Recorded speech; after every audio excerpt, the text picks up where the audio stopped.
किसी के छोड़ जाने से अगर कोई शख्स दुखी है तो वो उस दुख से कैसे निकले? किसी के छोड़ जाने का दुख जो है ना, इंसान नहीं निकल पाता सारी जिंदगी। वक्त साथ गुजरा होता है, साथ खाना खाया होता है, साथ बैठे होते हैं, उठे होते हैं, रिलेशनशिप में जो है वो वक्त गुजारा होता है। लेकिन बदनस्ले लोग जो हैं वो छोड़ के जाते हैं। नस्ल वाले लोग कभी किसी को छोड़ के नहीं जाते। नस्ल वाले लोग मोहब्बतें निभाने वाले लोग होते हैं। वो अगर किसी को अपना कह दें तो मरते दम तक वो उसी के होते हैं। ये बदनस्ल लोग होते हैं जिनकी तरबियत में कमी रह जाती है, जो अपने ही साथ चलने वाले मुखलिस लोगों की पीठ में वार करते हुए उन्हीं के खिलाफ साजिशें भी कर रहे होते हैं और उन्हीं के साथ जो है वो चल भी रहे होते हैं। चाहते भी नहीं कि ये मेरे हमें छोड़ के जो है वो जाएं, साथ भी उन्हीं के चलना है क्योंकि फायदा लेना है। ईगो सेटिस्फेक्शन है ना, हाँ, कि मैं पसंद हूँ इसको, मेरे इर्द गिर्द है तो बस ओके है सब मामला। कभी कभार ना सिर्फ हम ईगोइस्टिक पर्सनालिटी की वजह से लोगों को अपने साथ रखते हैं कि ये बंदा जो बहुत मशहूर है, या ये बंदा जो बहुत अच्छा है, या ये बंदा जिसकी क्रेडिबिलिटी ये हमारे साथ रहे, तो बस लोग देख के कहते रहे कि अगर ये बंदा इसके साथ है ना तो ये बंदा काबिल एतबार है। अपनी तारीफ बेसिकली चाह रहे होते हैं, वाहवाही। बेसिकली वो अपने आप को हाईलाइट कर रहे हैं। हाँ। उस बंदे की क्रेडिबिलिटी का कोई चक्कर नहीं है। उनकी नजर में उस बंदे की क्रेडिबिलिटी नहीं है, उसको साथ इसलिए रखा हुआ है कि इसकी वजह से लोग मुझ पर एतबार करेंगे कि अगर इतना क्रेडिबल बंदा जिसकी बात पे दुनिया यकीन करती है ये मेरे साथ है तो मैं सबसे सच्चा आदमी हूँ। लेकिन झूठ के पाँव होते हैं। लोग कहते हैं झूठ के पाँव नहीं होते। झूठ जब दबे पाँव चलता है ना तो उसकी भी आवाज़ आती है, और झूठ पकड़ने वाले लोग झूठ को पकड़ लेते हैं।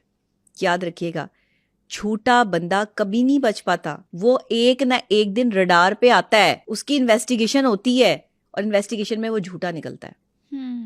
उसके खिलाफ सबूत भी आ जाए, झूठा बंदा फिर भी झूठ बोल रहा होता है, आप ही को झूठा बना देगा। ये झूठ जो है ना, ये इंसान को तबाह कर गया है। झूठ ने नस्लें बर्बाद कर दी हैं। ये जेनेटिकली भी झूठ बोलने की बीमारी होती है, आपको पता है? अच्छा, ये खून में भी शामिल होता है। खानदानी झूठे भी होते हैं। ये बीमारी है? ये बीमारी है। ये जैसे आपको शुगर मुंतकिल होती है, जैसे आपको बीपी कन्वर्ट होता है जेनेटिकली, इस तरह झूठ भी कन्वर्ट होता है। बाप दादा झूठ बोलते थे, आगे जो है वो नस्लें भी झूठ बोलती हैं। कोई मानता है कि हम झूठे हैं? जो कहानी आप सुनेंगे उसमें लोग सच्चे होते हैं। कभी आपको झूठे लोग मिले? अपनी कहानी में सब खुद अच्छे होते हैं, अगले गंदे होते हैं। अगले गंदे होते हैं, ऐसा तो नहीं होता। ताली तो दोनों हाथों से बजती है, गलतियां तो दोनों तरफ से होती हैं। लेकिन कभी कभार आप वाकई हक पे होते हैं, सामने वाला आपको जो है वो धोखा दे रहा होता है, आप गलत नहीं होते, आप उसे उसका असली चेहरा दिखा देते हो कि हमें पता है कि तुम क्या कर रहे हो। जब आपने किसी को ये बता दिया ना कि हमें पता है तुम क्या कर रहे हो, वो बंदा आपसे मोहतात रहना शुरू हो जाता है। वो आपसे मोहब्बत नहीं कर रहा होता, फिर वो आपसे बगावत कर रहा होता है। फिर बगावत के लिए वो आपके साथ रहता है कि मैंने किसी मौका महल देख के इसको गिराना है। वो साजिशें करना शुरू करता है। लेकिन हम क्या करें, मेरे जैसे लोगों की तो आदत है कि मगर मुझे किसी का जो असल पता चल जाए तो मैं तो उसके मुंह पे बता देती हूँ कि तुम्हारा असल ये है। तुम नुकसान तो बहुत होते हैं, नुकसान होता है। साथ नहीं चलते, लोग छोड़ जाते हैं साथ, दोस्त नहीं बनते आपके, क्योंकि आप उनका असल जान जाते हैं।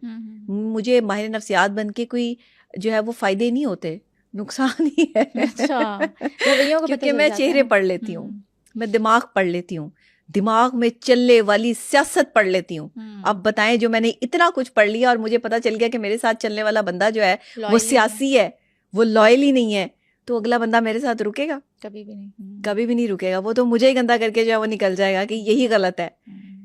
वो मुझे ही पागल बना देगा। जो पागलों का इलाज कर रहा है, जो एबनॉर्मलिटी को डील कर रहा है, वो उसको ही एबनॉर्मल बना देगा। ये सियासत करने वाले लोग जो है, सियासत ना ऐवानों में अच्छी लगती है, बल्कि मैं तो कहती हूँ कि सियासत ऐवानों में भी नहीं होनी चाहिए। सियासत आप करें तो लोगों की फलाह के लिए करें, और सियासी महाज पर लड़ने वाले लोग कभी कभी अपनी मंजिल तक नहीं पहुंचते।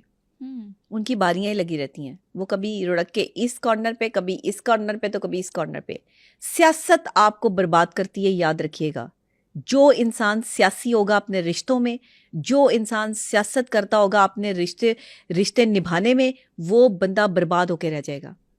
ऐवान में सियासत करें, वो हक है आपका।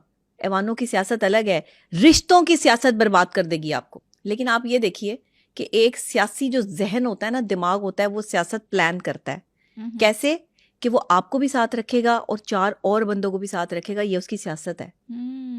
अब वो 4 बंदे जो उसने साथ रखे हुए हैं, उसे अंदाजा नहीं है कि ये जो बंदा मेरे साथ बहुत ज्यादा अटैच है, इसको कभी इनके बारे में जो है वो पता लग सकता है। लेकिन इतनी सियासत से कार्रवाई डाली जा रही होती है कि जो बंदा ज्यादा अटैच होता है ना, उसे पता चल रहा होता है कि ये डंडी मार रहा है, बट उसके हाथ सबूत नहीं लग रहा होता। ये खतरनाक लोग हैं। तो फिर कैसे आप जो है मुझे बताएं, अपना कैसे बनाएंगे लोगों को? यहाँ हर तरफ तो जो है वो कोई ना कोई सियासत चल रही है।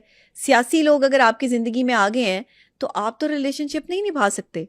जिसको सियासत का शौक हो वो किसी का वफादार नहीं है, याद रखिएगा। वो शायद अपने सगे रिलेशनशिप के साथ भी वफादार नहीं है। उसे जब मौका मिलेगा वो उनकी भी गर्दन काट देगा। सियासी बंदा, सियासी जहन, तंग जहन होते हैं। अच्छा, तंग जहन लोग हमेशा तकलीफ में क्यों होते हैं?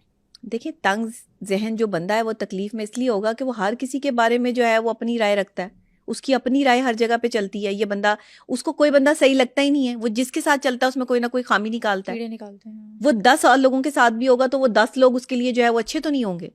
उन 10 लोगों में भी खामियां होंगी। वो 10 लोग भी उससे परेशान होंगे।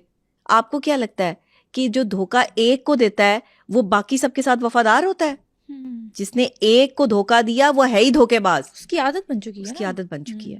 जो एक के साथ नहीं निभा सका वो किसी और के साथ क्या निभाएगा? अक्सर औकात मैंने लड़कों को ये कहते हुए सुना है कि जी वो लड़की बेवफा निकली, उसने हमारे साथ जो है वो गद्दारी की, वो किसी और के साथ चली गई। तो जब आपको पता था किसी और के साथ चली गई और आपके साथ जो है वो उसने गद्दारी की, तो आप वफादार बन जाते। हाँ, आप झुक जाते। आप वफादारी जो है वो दिखाते हैं ना। आप उसको पकड़ते हैं ना गर्दन से, आप उसे कहते कि ये क्यों मेरे साथ जो है बेवफाई की है।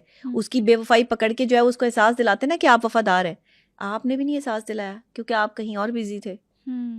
आजकल रिश्ते निभते ही इसलिए नहीं है। फिर लड़कियां लड़कों को कहती हैं कि बेवफा हैं। अच्छा, सबका प्लान भी होता है। हाँ, लड़के का भी होता है, लड़की का भी होता है, सबका होता है।